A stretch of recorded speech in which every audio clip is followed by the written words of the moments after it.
Muitas pessoas, de dentro e de fora da Inglaterra, acreditam na existência de um caráter nacional, por analogia ao caráter individual.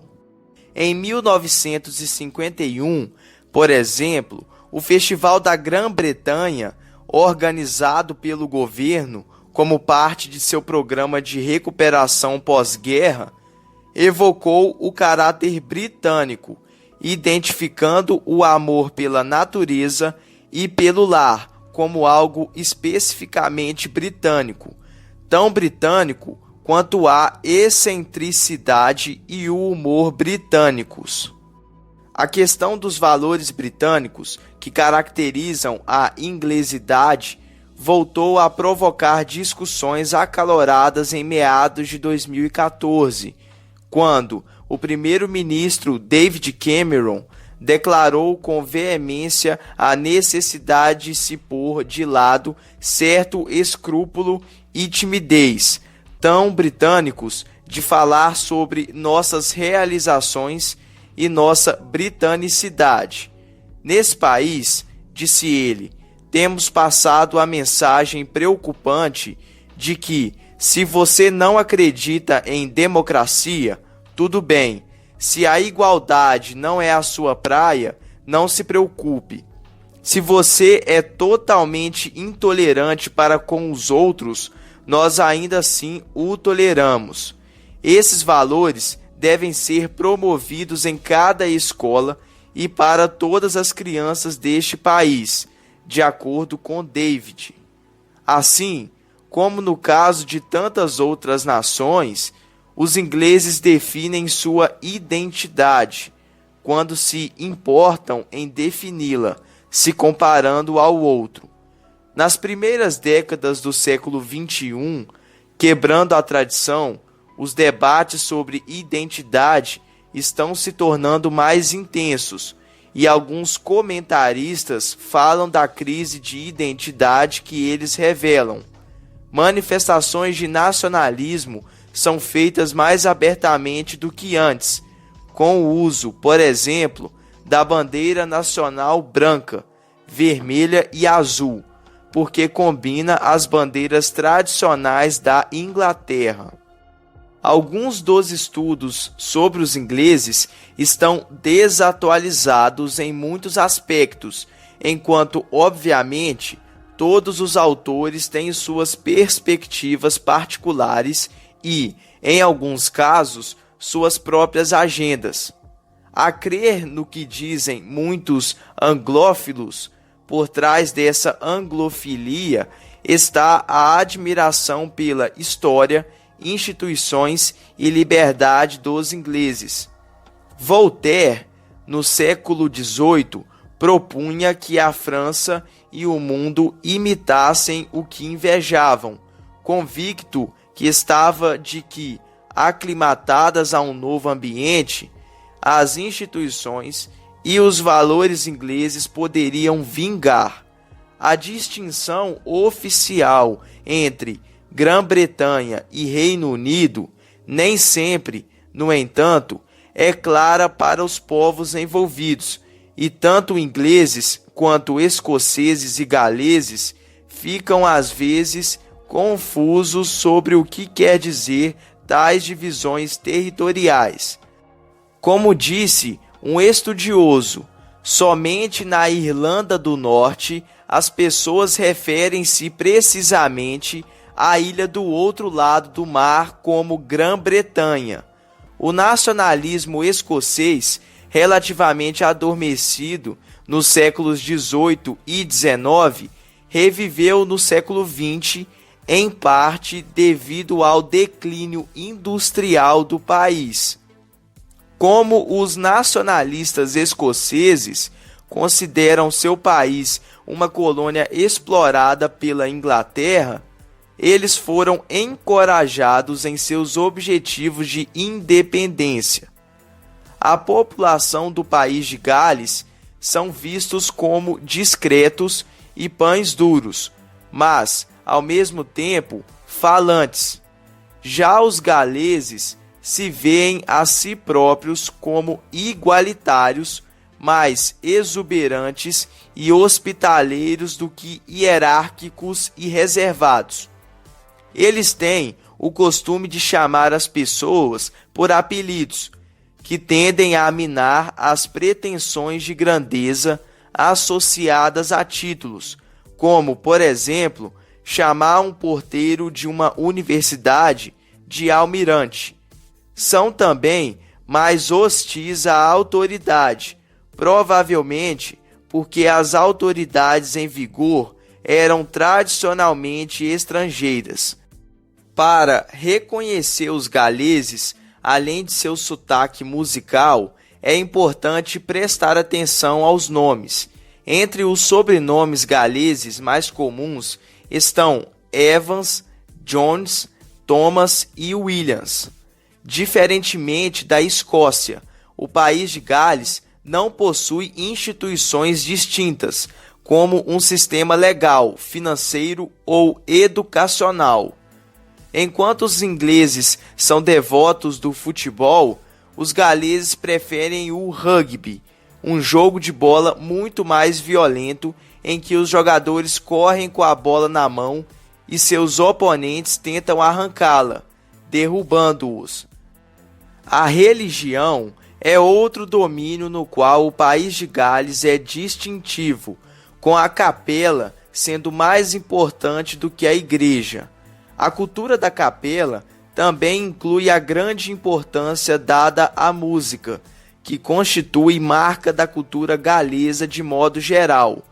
Bandas de metais e corais, especialmente masculinos, florescem em todo o país, e os espectadores de jogos de rugby cantam em massa. Em contrapartida, pode-se dizer que a Irlanda do Norte é o único lugar onde o objeto de patriotismo é o Reino Unido, e não outras nações mais aclamadas. A metade católica da população da Irlanda do Norte, no entanto, geralmente apoia a união com a República da Irlanda. Após uma geração marcada por confrontos armamentistas, a Irlanda do Norte assemelha-se à Bélgica, no sentido de ser um território em que duas nações coexistem com dificuldade. Uma das nações da Irlanda do Norte apoia o Reino Unido e o time de futebol Rangers, enquanto a outra apoia a Igreja Católica, a República da Irlanda e o time de futebol Celtic. A capital, Belfast, tem algumas partes protestantes e outras católicas. Para se descobrir qual parte é qual, deve-se olhar para os meios-fios das calçadas. Nas áreas protestantes, eles são pintados nas cores vermelho, branco e azul, e nas áreas católicas, eles são pintados nas cores irlandesas, verde, branco e laranja. Alternativamente, devem-se observar as pinturas murais, com suas referências a Israel e à Palestina. Os protestantes, como os judeus, se veem como o povo escolhido e apoiam os israelenses, enquanto os católicos, tradicionalmente os desfavorecidos na Irlanda do Norte, se identificam com os palestinos. Existe grande disparidade entre o norte e o sul da Inglaterra, sendo que o norte possui baixos preços de casa, grandes taxas de desemprego, baixa expectativa de vida e em padrões eleitorais, o norte volta mais para a esquerda do que o sul.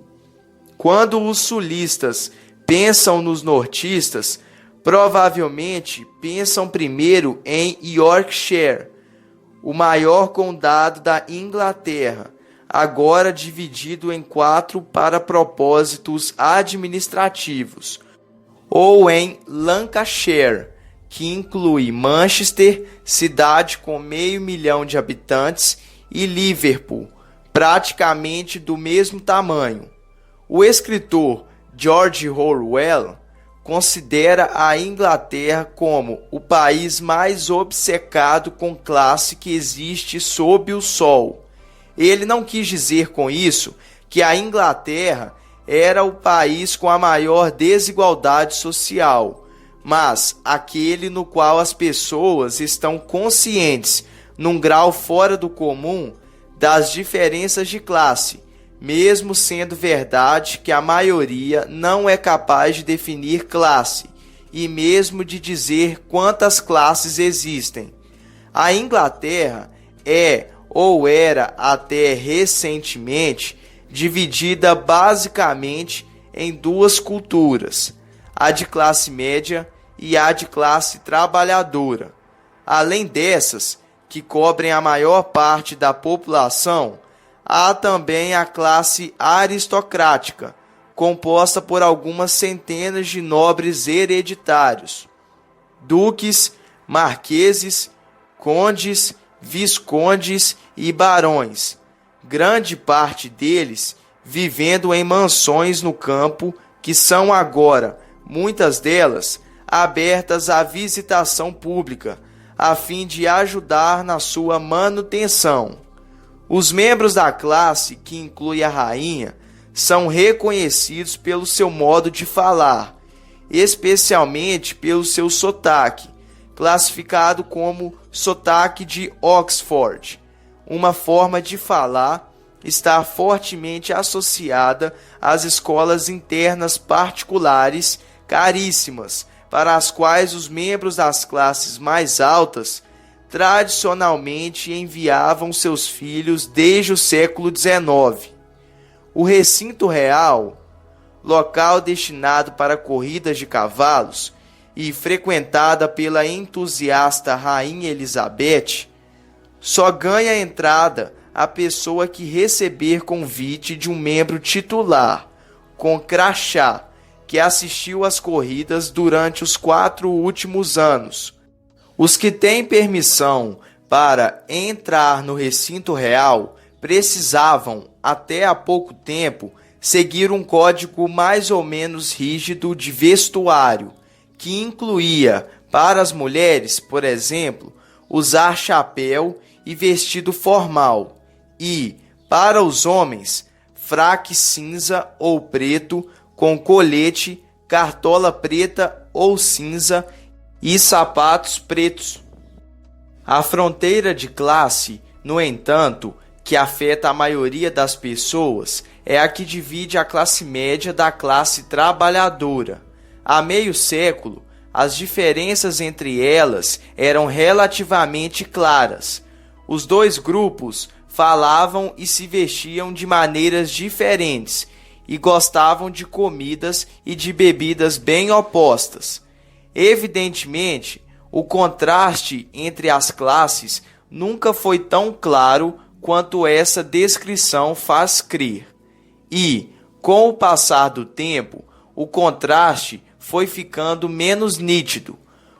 Nos últimos 50 anos, por exemplo, a distância cultural entre as classes foi se tornando menos reconhecido porque estava sendo constantemente minada pela mobilidade social e também pela tendência dos membros mais abonados da classe trabalhadora, os que os vitorianos chamavam de pobres respeitáveis, tomarem a classe média como modelo e adotarem o seu estilo de vida. Hoje em dia, com dinheiro, é possível abrir ou entreabrir as portas de lugares que antes eram prerrogativa dos bem-nascidos.